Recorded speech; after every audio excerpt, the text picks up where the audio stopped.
Hey everybody, and welcome to another entry in the Hyrule Compendium. And today we're taking a page out of our pals Andy and Taylor's playbook over from the Champions Cast this week. They had a cool topic on there, which was, are shrines and divine beasts a good substitute for traditional dungeons in Breath of the Wild? Instinctively, I'm going to say no. Yeah, that's a good place to go with it right away. Absolutely not. And why?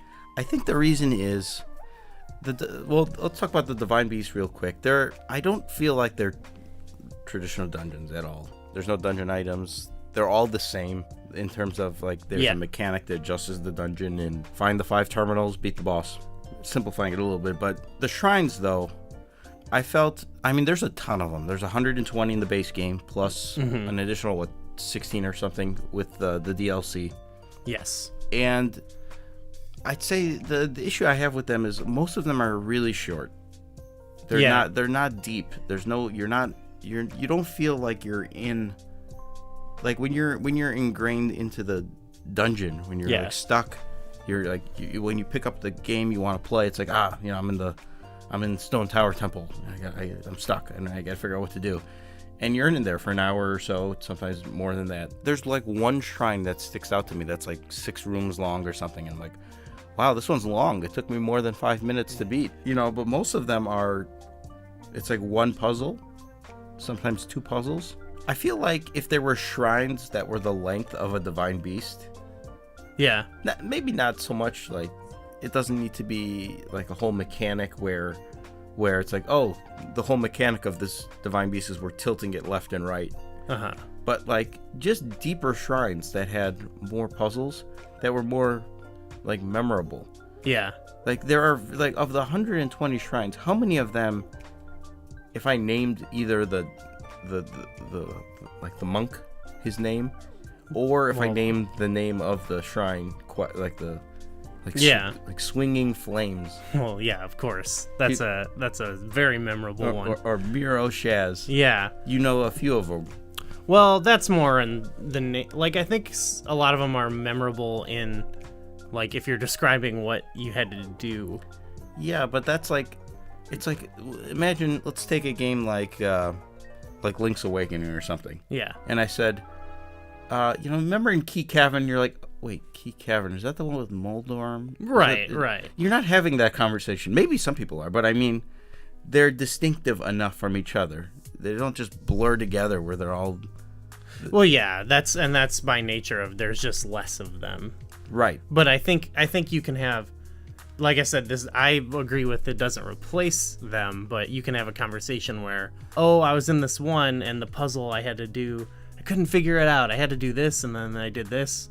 And eventually I did this and it worked, and someone else could be like, wow, I tried this out and that worked. And it's okay, that's right. Cool. But yeah, you're not going to have the, remember Sunken Scoop, but that's just because it's a different beast. Mm-hmm. I would say. What's Sunken Scoop?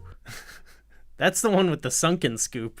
That's a big you magnetic have to hold the ball. Yeah, and hold the ball. And okay, yeah. And there's the balls underwater. Yeah. And you have to scoop them up. Sunken Scoop, everyone. Actually, the name gives it away. Yeah. No kidding. One thing they said on the podcast that I agree with was, while it's not a good replacement, it was kind of a cool addition to the series. This is something that probably wouldn't matter to you as much, but compared to a lot of open world games now, where it's bogged down in content a little bit, and a lot of things are repetitive. In a game like Skyrim, you'll get a quest and it's hey, go to this cave and explore this dungeon and find this thing, and they're all very repetitive, where you just kind of go through, you kill some enemies, maybe very rarely there's a very basic puzzle, but usually it's just go through, kill some guys, get the thing, and leave. I felt like shrines were kind of a cool replacement for caves and stuff like that in Skyrim, where you get a shrine quest and go seek this out, and then you're rewarded with a fun little puzzle to do. Most of the time the shrine quest led to, I guess they call them like blessings. I guess that's true. Yeah. Not always. It was like arbitrary which ones were blessings Yeah. and which ones weren't. I kind of feel that, like, in my ideal scenario on how I would have adjusted this is, you take those 120 shrines, get rid of the 30 that are the test of strength. I don't know if there's 30 of them, but somewhere around there. Yeah. And also get rid of the 20 or whatever that are blessings, that there's nothing in there. Put that reward outside the shrine. You don't need the shrine to do it. If they kept the existing shrines and there was only, 70 of them or 80 of them, and then maybe they added a few shrines that were a little more beefier. I think it would be cool to see the shrine system still in the next game, but not as a substitute, or the divine beasts as a substitute for like the type of dungeons and like, the navigational puzzle dungeons that you get in your average Zelda game. I think it can coexist. It could. And it could have, like, just the little things they need, like give it some different music, give it a different, maybe make it a different color, give it a theme. Maybe you're in the woods in for one of them. Maybe you're in, some like ice place. Maybe, give it an elemental theme to the various shrines. I mean, do you think we'll see a return from Zelda, like the classic Zelda dungeons, in the next follow-up game?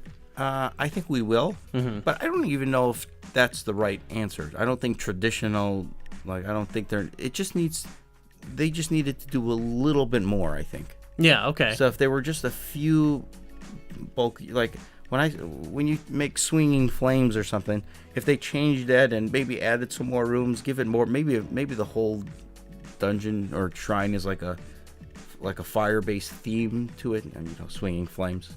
Right. And gave it some different music.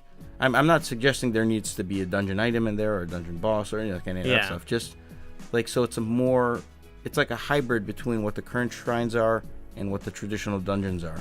Something in the middle, and just have a bunch of them. And I think there's a way to still have like dungeon navigation that is where you still have to figure out where to go, because that's not a thing at all present. It's just like, go over here, do that shrine, go over here, or that puzzle.